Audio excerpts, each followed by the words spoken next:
کہ یہ جو دن چل رہے ہیں وہ ہمارے ہاں ہمارے حکمران کہتے ہیں مزید سخت فیصلے کرنے پڑیں گے۔ میں نے کہا تمہارے لیے تو آسان ہے، اس لیے کہ تم تو جس دفتر میں بیٹھ کے فیصلہ کرتے ہو اس کی تو بتی کوئی نہیں جاتی، تمہیں کیا پتا ہو، وہاں تو اے سی بھی 1 منٹ کے لیے بند نہیں ہوتا۔ یہ تو اس سے پوچھو باپ سے کہ جو عید سے پہلے اپنی بیوی سے مشورہ کر رہا ہے کہ عید آ گئی ہے، اگر بیٹی کے گھر کپڑے نہ بھیجے تو اس کی ساس باتیں کرے گی۔ اللہ کے بندوں میں سے جو عالم ہیں وہ رب سے ڈرتے ہیں، تو دینی تعلیم اس کی معلومات حاصل کرنے کی کوشش کریں، صحیح کریں۔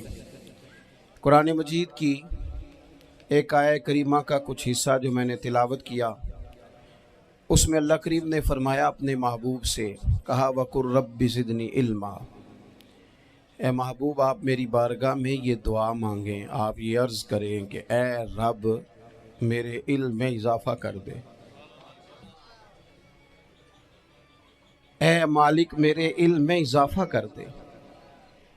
بہت ساری چیزیں ایسی ہوتی ہیں جن کی زیادتی ٹھیک نہیں ہوتی، وہ زیادہ ہو جائیں تو نقصان کرتی ہیں، لیکن علم ایک ایسی چیز ہے کہ جس کے بارے میں رب کریم نے کہا کہ محبوب آپ دعا مانگیں کہ آپ کو زیادہ علم دیا جائے۔ اور پھر علم ایک ایسی چیز ہے کہ کوئی بھی آدمی یہ دعویٰ نہ کرے کہ میں نے بڑا حاصل کر لیا ہے، میری اب تکمیل ہو گئی ہے، میں اب مکمل ہو گیا ہوں۔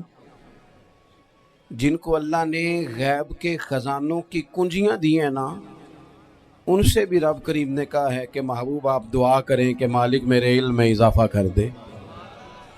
تو جب وہاں تک یہ بات ہے تو پھر عام آدمی کو بھی چاہیے کہ وہ اپنی معلومات میں اضافے کا شوق پیدا کرے۔ اور تیسری بات یہ کہ جو حضور کے علم شریف پر بات کرتے ہیں وہ بھی اس آیت سے سیکھیں کہ حضور کا علم تو ہر روز رب اس میں اضافہ فرما رہا ہے، تو ہر روز اضافہ ہو رہا ہے۔ وَلَلْآخِرَةُ خَيْرٌ لَكَ مِنَ الْأُولَىٰ، ہر روز ترقی ہو رہی ہے حضور کے علم شریف کی بھی۔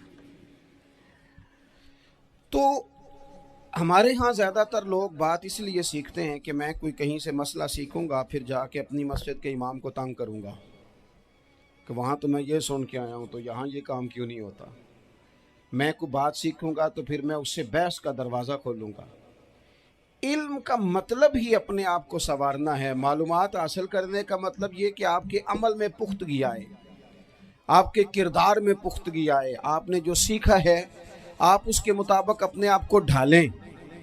مسلم شریف میں موجود ہے، نبی پاک صلی اللہ علیہ وسلم نے دعا مانگی ہے، اے اللہ میں اس علم سے تیری پناہ مانگتا ہوں جو علم تو ہو پر نفع والا نہ ہو۔ جس بندے کے علم نے اسے نفع نہیں دیا، وہ کچھ سیکھ نہیں سکا اس سے، تو اس کا علم کسی کو کیا نفع دے گا۔ جب خود سے اس نے، اور صوفیہ کرام تو فرماتے ہیں کہ جو لوگ بڑی معلومات حاصل کر لیں، بڑی باتیں سیکھ لیں، پنچایت میں کسی کو بولنے نہ دیں، گھر میں کسی کو بولنے نہ دیں، بہت سارے لوگ تو علماء کو بھی مشورہ دیتے ہیں، بڑی باتیں کرے لیکن عمل کے لحاظ سے بندہ زیرو ہو تو اہل دل فرماتے ہیں اس کی صحبت سے بچو۔ اسے بڑا پتہ ہے، بڑی باتیں آتی ہیں، بڑی باتیں کرتا ہے، لیکن گفتگو کی حد تک تو بہت بڑا ہے، عمل کے معاملے میں صفر ہے۔ بہت سارے لوگ مسجد کے حجرے میں میٹنگ ہو رہی ہوتی ہے اور وہ لمبی دلیلیں اور مشورے دے رہے ہوتے ہیں، نماز کا ٹائم آ جائے تو اٹھ کے چلے جاتے ہیں، کہتے ہیں میں اپنے محلے دی مسیتیں پڑھنی ہے۔ کئیوں کو کام یاد آ جاتا ہے۔ فرمایا کہ شخص کے پاس معلومات بڑی ہوں لیکن عمل کے معاملے میں بندہ زیرو ہو تو اسے بچنا کیوں؟ اس لیے کہ اگر پڑھا لکھا آدمی بے عمل ہونا تو وہ اپنی بے عملی پر بھی دلیلیں پیش کرتا ہے، وہ کہتا ہے میں یہ کام نہیں کرتا تو یہ میرے پاس دلیل ہے، وہ تو بے عملی کو بھی مزین کر دے گا معاذ اللہ۔ تو دینی تعلیم ایک تو حاصل اس لیے کریں کہ ہم نے اپنے آپ کو سنوارنا ہے، اور دوسرا علم کا شوق طبیعت میں ہو۔ دیکھیں نا، اللہ کے حبیب صلی اللہ علیہ وسلم نے فرمایا ہے کہ جو علم کے رستے پہ چل پڑا وہ جنت کے رستے پہ چل پڑا ہے۔ جمعوں میں، محفلوں میں کانوں کے ذائقے کے لیے نہ آئیں، اس لیے آئیں کہ میرے علم میں، میرے عمل میں یہ کوئی اضافے کی بات بنے گی، میں کوئی نصیحت حاصل کروں گا تو میرے دل کا زنگ اترے گا، ہمارے ہاں یہاں لوگ مزے کے لیے آتے ہیں اور آج کل لوگ فوٹو کے لیے آتے ہیں. ان دو کاموں سے نکل کر خالص اصلاح کی نیت سے علم کا شوق ہمارے ہاں تیزی سے ایک حرکت کی گئی، علماء کا وقار خراب کیا گیا اور لوگوں کو دینی علوم سے دور کیا گیا. اور اس میں بعض بیچارے واعظین اور خطباء نے بھی کردار ادا کیا جب جعلی پیر کی تعریفیں کھول کے کی، اور اسے پتہ نہیں کہاں تک. یہ اسٹیج ہوتے ہیں نا، ان میں کوئی بندہ اچھا لگے بھی تو اس کے لیے دعا کرنی چاہیے، تعریفیں نہیں کرنی چاہیے. تعریفیں اس کا کوئی فائدہ نہیں ہے، اس بندے کو تو دعا کا فائدہ ہے. اگر آپ کو اچھا لگ رہا ہے تو اسے دعا دے، اس سے زیادہ کچھ نہیں کریں. اور ہمارے ہاں جناب وہ نقیب محفل بیچارے کی شامت آ جاتی ہے اگر تعریفیں تھوڑی کرے تو کہتے ہیں تو نام ہی نہیں لینا ہوں. وہ بھائی اس کے نام لینے سے آپ کا قد اونچا ہوتا ہے. تو علم اور عالم ان دونوں چیزوں سے قوم کو دور کیا گیا. دینی تعلیمات کا فقدان ہے. جو میٹرک تک لوگ 60-70 کتابیں پڑھ جاتے ہیں انہیں بھی قرآن پاک ٹھیک سے نہیں پڑھنا آتا. دور کیا گیا. آپ مجھے بتائیے، چلیں ایک مسجد ہی آپ دیکھ لیں، اس مسجد کے اندر اگر ایک طرف ایک عالم دین مشکات شریف کھول کے بیٹھے ہوں، حدیث پاک کا درس ہو رہا ہے، یا بہار شریعت کھول کے بیٹھے ہیں، فقہی مسائل بیان کیے، اور اسی مسجد میں ایک بابا جی جبہ پہن کے تگڑا سا بڑی سی پگڑی باندھ کے اور 500 دانے والی تسبیح لے کے بیٹھے ہیں. اب ایک بندہ اندر آتا ہے تو وہ کدھر جائے گا؟ عالم کی طرف کہ بابا جی کی طرف؟ وہ کیوں جا رہا ہے بھلا بابا جی کی طرف؟ وہ اس لیے کہ ہم نے اسے یہ بتایا ہی نہیں کہ جس طرح سبحان اللہ سبحان اللہ سبحان اللہ پڑھنا عبادت ہے نا، اسی طرح دارابا دارابا پڑھنا بھی عبادت ہے. اسے ہم نے بتایا نہیں کہ جب تک علم کے رستے میں رہنا بھی عبادت ہے. جب تک اسے یہ سمجھ نہیں نہ آئے گی کہ جس طرح وظائف کی کتاب پڑھنا عبادت ہے، اسی طرح مشکات شریف پڑھنا بھی عبادت ہے، حدیث بخاری کا درس لینا بھی عبادت ہے، مسلم شریف کی احادیث پر اپنے اساتذہ سے بیٹھ کر دروس پانا بھی عبادت. جب تک یہ پورا مزاج دیکھیں نا، نبی پاک صلی اللہ علیہ وسلم نے فرمایا رات کی ایک گھڑی بھر دین سیکھ لینا ساری رات نفل پڑھنے سے بہتر ہے. اب ہمیں سمجھنا چاہیے کہ کتاب پڑھ کے بھی بندہ رب رسول تک پہنچ سکتا ہے. کتاب و سنت رستہ آسان کرتے ہیں، لیکن ہمارے ہاں کیا مزاج دیا گیا ہے؟ بابا جی کے پاس چلو، ضرور جائیں بابا جی اگر نیک ہیں تو منع کوئی نہیں کر رہا، لیکن جو سوچ ہمیں حضور نے دی ہے ہم نے اسی سوچ کے مطابق اپنے معاملات کو ترتیب دینا ہے نا. اب ایک بات میں نے آپ سے پوچھی اور آپ نے کہا قوم ساری بابا جی کی طرف جائے گی. حدیث پاک کس طرح ہے؟ اللہ کے محبوب مسجد شریف میں تشریف لائے، دونوں جانب لوگوں کے حلقے بنے ہوئے ہیں، لوگ بیٹھے ہوئے ہیں. ایک حلقے میں لوگ اللہ کی یاد کر رہے ہیں، ذکر ہو رہا ہے.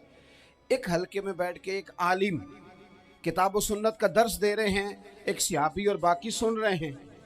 خاص توجہ کریں نوجوان میری بات پر. رسول کریم صلی اللہ علیہ وسلم دونوں کے بیچ کھڑے ہو گئے اور کریم نے فرمایا دونوں محفلیں خیر کی ہیں، دونوں ہی حلقے خیر کے ہیں. اور پھر حضور فرمانے لگے مجھے چونکہ رب نے استاد بنا کے بھیجا ہے، میں چونکہ معلم بن کے آیا ہوں، یتلو علیکم آیاتنا ویزکیکم، میں چونکہ کتاب و سنت کی تعلیم کے لیے آیا ہوں. یہ لفظ کہتے کہتے حضور اس جماعت میں بیٹھ گئے جو دین پڑھ اور پڑھا رہی تھی. حضور وہاں بیٹھے جہاں بات دین کی ہو رہی، جہاں لوگوں کو اللہ رسول کی بات بتائی جا رہی. تو جمعے میں وقت پہ آئیں، اپنی دینی معلومات مضبوط کریں اور اپنے لیے مضبوط کریں. میں آپ کو بڑے درد سے یہ بات عرض کرتا ہوں، اگر دن میں 100 لوگ مسئلہ پوچھتے ہیں نا شریعت کا، تو ان میں 95 لوگ وہ ہوتے ہیں جو طلاق کا مسئلہ پوچھتے ہیں. والد صاحب نے، بیٹی کے والد صاحب نے 2 مہینے پہلے آرڈر دیا ہوتا ہے فرنیچر کا. بیٹے کی شادی ہو تو مہینہ پہلے شیروانی والے کو بھی کہنا پڑتا ہے، گاڑیاں بک کرانی پڑتی ہیں، میرج ہال بک، یہ سارے لوازمات ہم کرتے ہیں. سارا کچھ کیا، گاڑی سے گھر بسنا ہے، میرج ہال سے بسنا ہے، فرنیچر سے بسنا ہے. ہم نے سارا کچھ ان کو بتایا، لیکن کاش 2 گھنٹے بچی کسی معلمہ کے پاس جاتی، بچہ کسی استاد کے پاس جاتا، نکاح طلاق کے مسئلے بھی سیکھتے. میں دعوے سے کہتا ہوں اگر ہمیں پتہ چل جائے کہ 3 طلاقیں اکٹھی نہیں دینی چاہیے، کیونکہ دے دیں تو ہو جاتی ہیں، اگر ہمیں سمجھ آ جائے کہ نہیں دینی چاہیے، یہ مسئلہ بیان ہو، اور یہ والے مسئلے ہم محفلوں میں بھی نہیں بیان کر سکتے، اس لیے کہ لوگ کہیں گے مسئلہ تو وہ بیان کریں جس پہ نعرے لگیں گے، آپ قوم کو یہ کیا بتا رہے ہیں، یہ تو چھوٹا عالم بتاتا ہے معاذ اللہ اس طرح کی باتیں، تو بڑی بڑی کوئی نقطے کی بات بتائیں۔ وہ اس طرح ہمارے ہاں وہ 1 گھنٹہ پہلے نہیں کہتے تگڑے ہو جو میں جملہ دینے لگا، وہ پتہ نہیں جملہ آ رہا ہے کہ ایٹم بم آ رہا ہے، تیار ہو جاؤ، جو میرا جملہ ضائع نہ کرنا، ادھر بھاگ کے چلا گیا ادھر بھاگ کے آ جاؤ، اللہ جانے وہ جس طرح کبھی لگتا ہے نا پٹاری سے، اللہ جانے کیا نکلے گا، میں جملہ دینے لگا ہوں، تو میں کہتا ہوں تو آرام سے بیٹھ کے بھی جملہ دے دے، تیرے جملے سے کیا نکلے گا، اور تو جملہ نہ دے ہمیں کوئی آیت دے، تو جملہ چھوڑ ہمیں کوئی حدیث پاک سنا، یعنی ہر نقیب، ہر خطیب، ہر نعت خواہ اٹھ کے کہتا ہے سارا قرآن ہی حضور کی تعریف ہے، اور بھئی اگر سارا قرآن حضور کی تعریف ہے تو چند آیتیں پڑھ دے، پھر تو نے پڑھی تو ایک بھی نہیں، اور تو کہتا جا رہا ہے سارا قرآن ہی حضور کی تعریف ہے، یہ والی تعریف بھی تو سنانا قوم کو، جو یہ بچے ان کے استاد انہیں سکھا رہے ہیں اور یہ سیکھ رہے ہیں، اس طرف بھی تو سفر کریں۔ تو میرے عزیز اگر لوگوں کو مسائل کا پتہ چلے تو سینکڑوں گھر بچ جائیں تباہ ہونے سے، بڑے بڑے گھر بچ جائیں، لیکن مسائل نہیں آتے۔ میرے پاس مسئلہ پوچھنے کے لیے کچھ لوگ آ گئے، تو 4-5 سال کا بچہ بھی تھا جس کے والد نے غصے میں اپنی بیوی کو 3 طلاقیں دی تھی، تو چھوٹا سا بچہ، کپڑے بھی پھٹے پرانے، اور حالت بتا رہی تھی کہ غریبی ہے، تو جب میں نے مسئلہ بتایا کہ 3 طلاقیں ہو گئی ہیں تو واپس جانے لگے، تو بچہ مجھ سے کہتا ہے، دیہاتی آدمی تو کہنے لگا مولوی صاحب میری اماں تے نانی کہنی اسن پوچھ کے آئی آپ کہ ہن اسی لہدا لہدا ہی رہنا ہے۔ تو اس بچے کی نونہال کی وہ کیفیت دیکھی تو میں رو پڑا، میں نے کہا یار یہ بچہ بیچارہ ماں باپ کے ہوتے ہوئے یہ یتیموں جیسی زندگی گزارے گا کیونکہ باپ نے طلاق دے دی، کس طرح؟ مسائل نہیں بتائے لوگوں کو، تعلیم سے آگاہی نہیں کیا، اور اس میں بہت بڑا ظلم ہے ان لوگوں کا بھی جو جنازے پہ کھڑے ہو کے تو کہہ دیتے ہیں، میری طرح کے لوگ اچھے علماء کی بات نہیں کرتا، وہ کہہ دیتے ہیں دیکھو جن لوگوں کو جنازہ نہیں آتا، بھئی آپ نے کس دن عشاء کے بعد کلاس لگائی تھی جنازہ سکھانے کی، یہ تو آپ نے کہہ دیا لوگوں کو قرآن جی ٹھیک نہیں آتا، تو یہاں تو بیچاری بیبیاں جن کو صحیح پڑھنا نہیں آتا وہ مشن بنا لیتی ہیں کہ میں نے اتنے 100 کو قرآن پاک پڑھانا ہے، بیوہ ہو گئی ہوں، طلاق یافتہ ہو گئی ہوں، ساری زندگی قرآن پڑھاؤں گی۔ ہم کیوں یہ مشن نہیں بناتے، کیوں اس طرف سفر نہیں کرتے؟ ایک تو دینی معلومات میں، دینی علوم میں اپنے آپ کو لگائیں، اور ذوق پیدا کریں کہ جو چیزیں مجھے نہیں آتی میں نے وہ سیکھنی ہے، جو معاملات مجھے نہیں آتے میں نے ان کی طرف سفر کرنا ہے، ایک تو اپنا یہ مزاج بنائیں۔ اور جب آپ دینی علوم سیکھتے ہیں تو پتہ ہے کون سا منظر قائم ہوتا ہے؟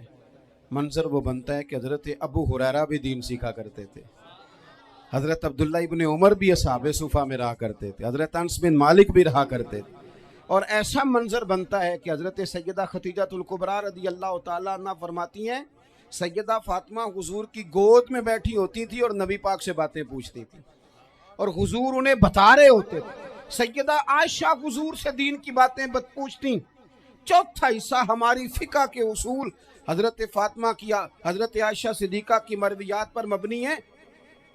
اگر ہماری بچیاں چھوڑ دیں ڈائجسٹ پڑھنا، چھوڑ دیں ادھر ادھر کی مووی دیکھنا، اور وہ کتاب و سنت پر آ جائیں، تو بہت سارے مسائل ایسے ہیں جو الجھنے سے پہلے ہی سلجھے ہوئے ہوں۔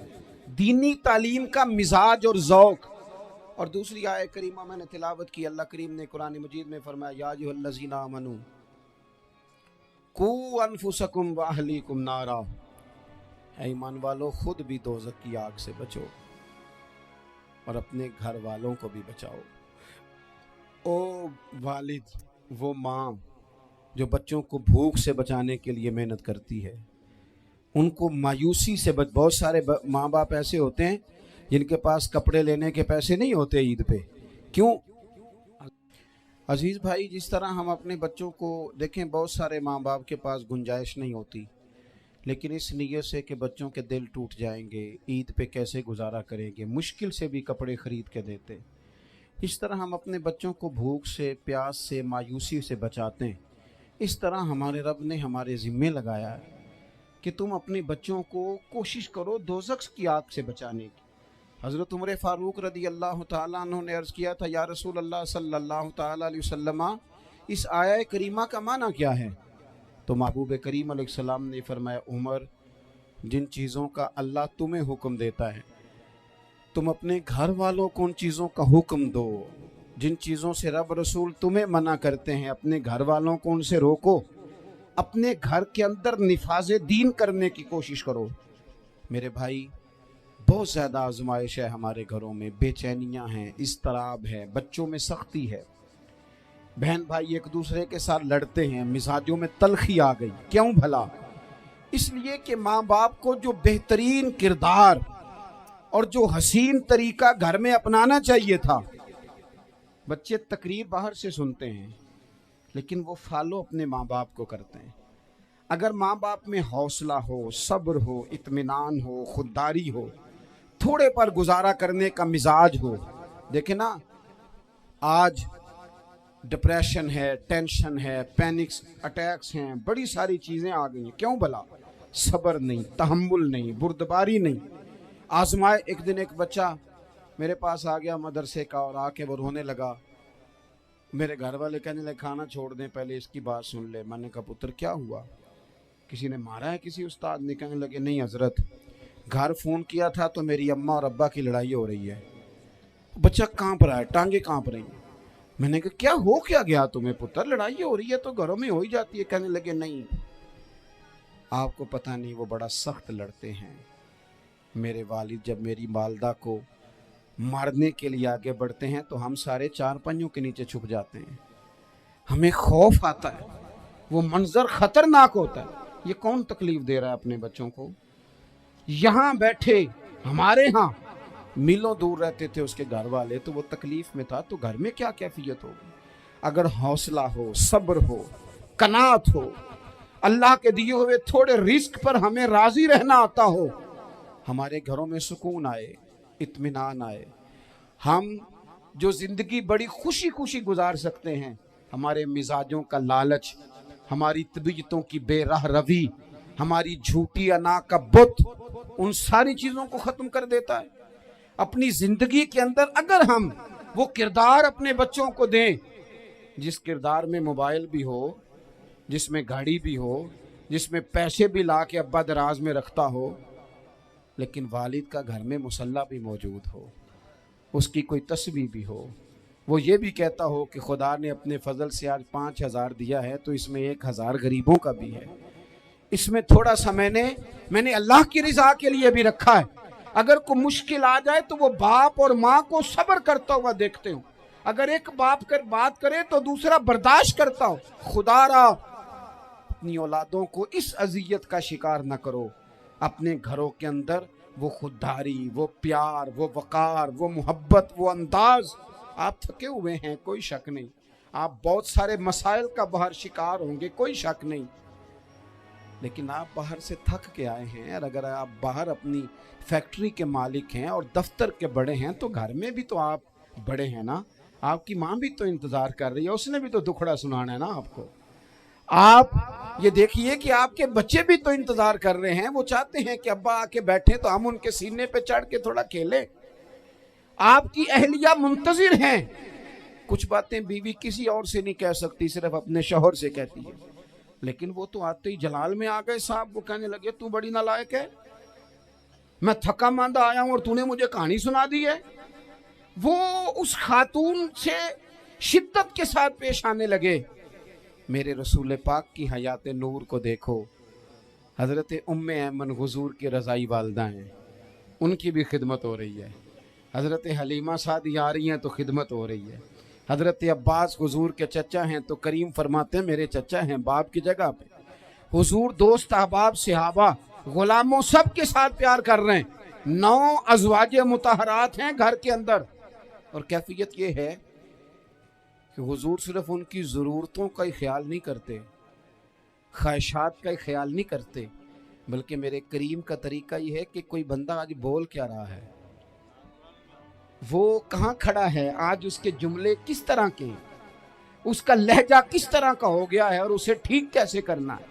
محبوب اس کا خیال فرماتے, توجہ کرتے. میں کہتا ہوں کہ ہم سب کو شوق آیا ہے آرام کرنے کا. میں صبح 11 بجے سے پہلے اپنے گھر سے نکل آیا تھا اور یہ وقت آ گیا ہے اور رات کو خدا جانے کس وقت گھر پہنچنا ہے. کئی دفعہ کیفیت یہ ہوتی ہے کہ گاڑی سے اترتے ہیں تو پھر دل کرتا ہے کہ کوئی اٹھا کے چلائے نہ کبھی. اس کے باوجود بہت سارے لوگ ناراض رہتے ہیں کہ ہم سے مل کے نہیں گئے, فوٹو نہیں کھنچوا کے گئے, فلانی جگہ چائے نہیں پی کے گئے. یہ تسلسل ہے. لیکن میں جتنا مرضی تھکا ماندہ گھر جاؤں گا نا, کبھی ایسا نہیں ہوا کہ میں گھر جاؤں تو بڑی ٹینشن میں جاؤں. میری گھر والی ایک دن مجھ سے کہنے لگی, آپ نے کبھی نہیں کہا کہ میں تھکا ہوا ہے. بندہ تھک بھی تو جاتا ہی ہے نا, کبھی کہاں کرے نا. میں نے اسے کہا پتہ کیوں نہیں کہتا, اس لیے نہیں کہتا کہ میں نہیں چاہتا کہ میرے بچے یہ کہیں کہ ہم نے دین نہیں پڑھنا, ہمارا باپ تو بڑی مشکل میں ہے. ہم اپنے کام کے بارے میں اپنے گھر میں شکوے کرتے ہیں. آپ کسی بچے سے پوچھ لیں کون سا کام کرنا ہے, کہنا جڑا ابا جی کر دے رہے ہیں وہ نہیں کرنا. کیوں کہ ابا جی ہر روز تو کہتے ہیں میں بڑا الجھ گیا ہوں, یہ کام بڑا مشکل ہے. میں چاہتا ہوں کہ میں اپنے بچوں کو یہ بتاؤں کہ پتر میں تو جدھر جاتا ہوں پھول ہی پھول ہیں, میں تو جدھر سے گزرتا ہوں محبت ہی محبت ہے, میں تو جدھر سے دیکھتا ہوں دعائیں ہی ملتی ہیں, تاکہ ان کا شوق پیدا ہو. میرے عزیز, آپ تھوڑا سا دل بڑا کریں. اگر آپ ایک کی وجہ سے پورا گھر سکون میں آ جاتا ہے تو آپ دل بڑا کیوں نہیں کرتے؟ جگہ ڈھونڈتے ہیں بس مجھے کوئی تنگ نہ کرے, کوئی میری باپ ماں بدولت کو کوئی پریشان نہ کرے. بخاری شریف سنیے, حضرت عائشہ صدیقہ رضی اللہ تعالیٰ عنہ بیٹھی ہیں. حضور فرمانے لگے, عائشہ آج ایک بات نہ بتاؤں تمہیں؟ یا رسول اللہ بتائیے. حضور فرمانے لگے, جب تم مجھ سے ناراض ہوتی ہو تب بھی مجھے پتہ چل جاتا ہے, اور جب راضی ہوتی ہو پھر بھی پتہ چل جاتا ہے. تو حضرت سید عائشہ صدیقہ بات سن کے بڑی خوش ہوئی. یا رسول اللہ وہ کیسے؟ حضور فرمانے لگے, کبھی کبھی تم قسم اٹھاتی ہو. یا رسول اللہ ہاں. فرمایا جب ہوتی ہو نا راضی, خوش, تو پھر کہتی ہو مجھے رب محمد کی قسم صلی اللہ علیہ وسلم. پھر تم میرے نام کے ساتھ رب کریم کا نام ملا کے قسم اٹھاتی ہو, رب محمد کی قسم. یا رسول اللہ بالکل ایسے ہی ہے. اور فرمایا جب تمہارے دل میں کوئی بات ہوتی ہے نا تو پھر تم کہتی ہو مجھے رب ابراہیم علیہ السلام کی قسم, پھر تم رب محمد نہیں کہتی. یہ بخاری مسلم میں موجود ہے. حضرت عائشہ صدیقہ نے تو بات سنی تو کھل گئی طبیعت, کہنے لگی کریم صدقے جاؤں, یہاں تک خیال فرماتے ہو, کس کے جملے کہاں پہنچ گئے, یہاں تک خیال ہے. فرمایا مجھے پتہ چل جاتا ہے کہ تمہاری کیفیت کیا ہے, کہاں کھڑی ہو. او بھئی ہم تو اپنی ماں کا بھی خیال نہیں رکھتے. ہمارا باپ کہاں بیچارہ کھڑا ہے, وہ تو انتظار میں تھا کہ کوئی 10 منٹ میرے پاس بیٹھے گا. توجہ ہی نہیں, جذبات کا خیال ہی نہیں. حضرت عائشہ صدیقہ بات سن کے عرض کرنے لگے, یا رسول اللہ مجھے رب محمد کی قسم ہو, میں صرف نام چھوڑتی ہوں, میرے دل میں ہر وقت مدینے والے محبوب ہی رہتے ہیں, نام ہی چھوڑتی ہوں صرف. او میرے دوست تھوڑا سا جا. اور دوسرا عرض کروں گا, دولت اگر بہت عالی چیز ہوتی نا, بہت قیمتی, تو سب سے زیادہ سیدہ عائشہ کے گھر میں ہوتی.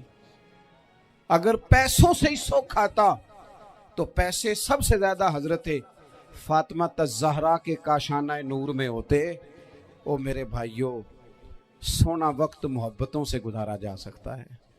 او بھائی, میں نے تو اپنے گھر میں یہ دیکھا کہ میرے والد صاحب گرمی آتی تو فرماتے, او لو بھائی تانوں پرواہ نہیں, میں تہاڈے پڑھولے چ دانے پا دیتے نے تے تہاڈی ماں نے مرتبان چ اچار پا دیتا ہے, لو اب تمہیں کہیں جانے کی ضرورت نہیں پڑے گی. اس پہ بھی وقت بڑا اچھا گزرتا تھا, اس پہ بھی ٹائم بڑا اچھا. 6 کھانے کھا کے بچے نخرے کر رہے ہیں. میں نے اپنے والد صاحب سے ایک دن کہا, میں کہ ابا جی تانوں پسند کی ہے؟ فرمان لگے, پتر جے تے لگی ہوئے بھوک پھر تے ہر شے, اور اگر بھوک نہ ہو تو پھر نخرے ہی نخرے ہیں, پھر کیا پسند ہونا ہے. طبیعت نہیں. اپنے گھروں میں اپنے دوستوں میں اطمینان پیدا کریں, اضطراب سے باہر آئیں. اور ایک بات اور عرض کرنی ہے, یاد رکھنا تقریر باہر چلتی ہے, گھر میں نہیں چلتی. گھر میں عمل چلتا ہے. گھر جا کے آپ لیکچر دینا نماز پڑھا کرو، نماز پڑھا کرو، نماز پڑھا کرو، نماز پڑھا کرو، تو کوئی نہیں پڑھتے گھر والے. آپ گھر میں نماز خود شروع کر دیں. نبی پاک صلی اللہ علیہ وسلم نے فرمایا گھروں کو قبرستان نہ بناؤ، کچھ نفلی نمازیں گھر میں بھی پڑھا کرو. اللہ کے پیارے رسول صلی اللہ علیہ وسلم کا گھر مسجد نبوی کے بالکل ساتھ ہے، دروازہ حضور کے گھر کا مسجد میں کھلتا تھا. لیکن نبی کریم صلی اللہ علیہ وسلم کیا کرتے تھے؟ حضرت عائشہ صدیقہ فرماتی ہیں تہجد کی نماز گھر میں پڑھا کرتے تھے. گھر میں حضور تہجد کی نماز پڑھتے، اگرچہ گھر میں دشواری تھی. کچھ عبادات، کچھ نمازیں گھر کے اندر بھی انسان پڑھے. آخری گزارش آپ حضرات سے کرنی ہے، اتنا بڑا مجمع ہے، اتنے سارے لوگ تشریف لائے ہیں. ایک گزارش آپ حضرات کی خدمت میں رکھ کے بس میں نے بات کو سمیٹنا ہے. 2 باتیں میں نے آپ کی خدمت میں عرض کی ہیں. ایک تو دینی علم کا ذوق پیدا کریں، اور دوسرا اپنے گھروں میں تھوڑا ٹھہراؤ لائیں. تھوڑا سا اپنے، یہ بچوں کے دستار فضیلت کا اجتماع تھا اس لیے میں نے یہ بات عرض کی، اپنے گھروں میں تھوڑا حوصلہ قناعت لائیں. حضرت عائشہ صدیقہ رضی اللہ تعالیٰ عنہ فرماتی ہیں ایسا نہیں تھا کہ ہمارے گھر کے اندر مال نہیں آتا تھا، اللہ کے فضل سے بڑا کچھ آتا تھا، لیکن فرماتی ہم اثار کر دیا کرتے تھے. حضور کا مزاج اثار کر دینے کا ہے. یاد رکھنا، شمع سے اگر کئی شمع جل جائیں تو اس کی روشنی میں کبھی کمی نہیں آتی. ہزاروں دیے بھی جل جائیں تو یہ دیے ماند نہیں پڑتے. مہنگائی بڑی زور کی ہو گئی، غریب آدمی کی آزمائش بڑھ گئی. ہمیشہ مہنگائی سے غریب لوگ متاثر ہوتے ہیں. امیروں کی تو چیزیں مہنگی ہو جاتی ہیں، وہ تو سنگل انہوں نے جمع کی ہوتی ہیں، مہنگی ہوتی ہیں تو ڈبل میں بیچتے ہیں. غریب پستا ہے. لیکن دکھ کی بات یہ ہے کہ ہم ایک دوسرے کا ساتھ نہیں دیتے. مقروض ذہنی اذیت کا شکار ہے. 3 دن ہے نا عید کے، تو ایک جوڑے سے بھی گزارے جا سکتے ہیں، ایک سے بھی. اکثر لوگ تو ویسے عید کی نماز پڑھ کے سو جاتے ہیں، اور جو بیدار بھی ہیں وہ بھی کپڑے بدل کر کے جانور کے ذبح میں مشغول ہیں. ہم نے اس عید پہ کوشش کرنی ہے کہ ہماری گلی میں، ہمارے محلے میں، ہمارے دائیں بائیں تھوڑا سفر کریں، بچوں کو دیکھیں، سرکاری سکول سے نکلتے بچوں کو دیکھیں، مساجد مدارس سے نکلتے بچوں کو دیکھیں. ہم نہ ایک ایک 2 کا ساتھ دیں. یہ جتنی سیاسی جماعتیں کام کر رہی ہیں، جن کی حکومت تھی، جن کی ہے، پتہ نہیں کل کس کی آئے گی. میں تو ذاتی طور پر ان سے پورا مایوس ہوں. مجھے تو نہیں لگتا کہ جتنے لوگ آج تک حکومت کر چکے ہیں، بار بار آتے ہیں یا پچھلی حکومت گئی ہے، ان کے پاس کوئی پلان ہی نہیں ہے. کہ تو بیچارے ایک دوسرے کی ٹانگیں کھینچنے کے علاوہ نہ کچھ کر سکے ہیں، نہ امید ہے کچھ کریں گے. لیکن غریب کی تکلیف بڑھ گئی ہے. میرے پاس 20 لوگ آتے ہیں، آتے تو وہ دعا کا کہنے ہیں، آتے تو صرف یہ بتانے ہیں کہ اس مشکل میں ہوں دعا کرنا. لیکن دوستو، لوگوں کی باتیں سن کے بڑی تکلیف ہوتی ہے. ہم کیا کسی کی مدد کر سکتے ہیں؟ ہمارے لیے تو مدارس چلانے مشکل ہیں، لیکن لوگ اذیت کا شکار ہیں. ذہنی کرب کے نیچے لوگ آ گئے. اتنی بڑی اذیتیں کھڑی کر دی گئی ہیں. تھوڑا تھوڑا دیکھو، 2 کا کھانا 3 بھی تو کھا ہی سکتے ہیں نا، 3 کا کھانا 4 بھی تو کھا ہی سکتے ہیں نا. میرے محبوب نے ہمیں یہ نہیں کہا تھا زیادہ گوشت پکانا، بلکہ رسول پاک نے تو رنگ ہی بڑا سادہ دیا ہے. کریم نے فرمایا عائشہ شوربہ ذرا زیادہ کر لو، پڑوسیوں کو بھی سالن دے دیں گے. تھوڑا شوربہ زیادہ کر لو، اسی کو بڑھا لو. تھوڑا شوربہ بڑھا لیں، تھوڑا تھوڑا ایک دوسرے کی مدد کریں، دست شفقت رکھیں. گلیوں میں سنسان لوگ، اب تو لوگ ایک دوسرے سے دکھ بھی نہیں کہتے. وہ کہتے ہیں دینا کسی نے ہے کچھ نہیں، اور تماشا الگ سے بن جائے گا. دوستو، ہم نے خود ایک دوسرے کا ہاتھ بٹانا ہے.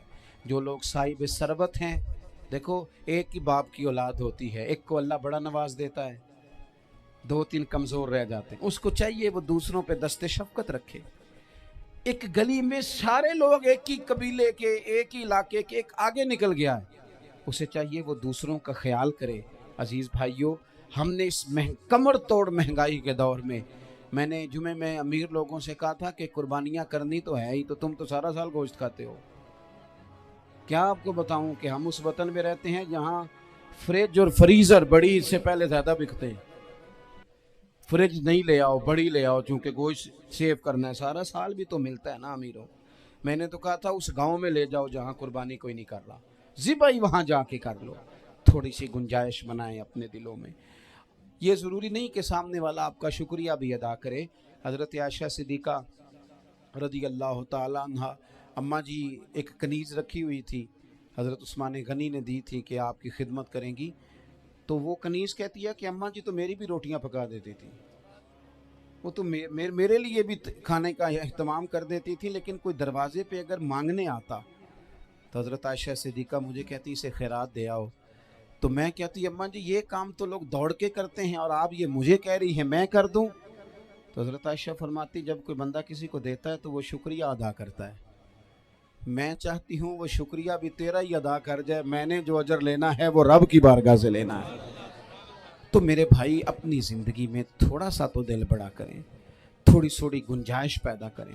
اور یہ ضروری نہیں کہ اس بندے کا آپ سے بڑا اچھا سلوک ہی ہو، نہ بھی ہو اس غریب کا سلوک اچھا تو بعض اوقات بندہ غریبی میں تلخ بھی تو ہو ہی جاتا. بعض اوقات انسان پہ غربت زیادہ آ جائے تو اس کی طبیعت بھی تو، بیمار آدمی سخت بھی تو ہو جاتا ہے. تو میری آپ سے یہ گزارش ہے کہ یہ جو دن چل رہے ہیں وہ ہمارے ہاں ہمارے حکمران کہتے ہیں مزید سخت فیصلے کرنے پڑیں گے. میں نے کہا تمہارے لیے تو آسان ہے، اس لیے کہ تم تو جس دفتر میں بیٹھ کے فیصلہ کرتے ہو اس کی تو بتی کوئی نہیں جاتی. تمہیں کیا پتا ہو وہاں تو اے سی بھی 1 منٹ کے لیے بند نہیں ہوتا. یہ تو اس سے پوچھو باپ سے کہ جو عید سے پہلے اپنی بیوی سے مشورہ کر رہا ہے کہ عید آ گئی ہے، اگر بیٹی کے گھر کپڑے نہ بھیجے تو اس کی ساس باتیں کرے گی. یہ چھوٹی عید گزری تھی نا، تو ہمارے ہاں کچھ لوگ سمجھتے ہیں کہ سخاوت صرف رمضان میں ہی کرنی ہے، اور رمضان میں ثواب زیادہ ہے، ورنہ راشن ونڈن والے لوگ کو عیدوں بعد بھی بھوک لگ دیجئے، عید کے بعد بھی اسی طرح ہی غریب کے ساتھ پیٹ ہوتا ہے، لیکن توجہ نہیں. ایک تو ذوق علم پیدا کریں، ایک اپنے گھر میں اطمینان کا ماحول لائیں. تیسری گزارش یہ ہے کہ مہنگائی اور سختی کے اس دور میں اپنے مسلمان بھائیوں کا، عزیزوں کا، اہل محلہ کا ہاتھ بٹائیں، پیار کریں. اللہ کے حضور دعا ہے اللہ ہماری اس حاضری کو قبولیت کا شرف عطا کرے. آخر دعوانا ان الحمدللہ رب العالمین.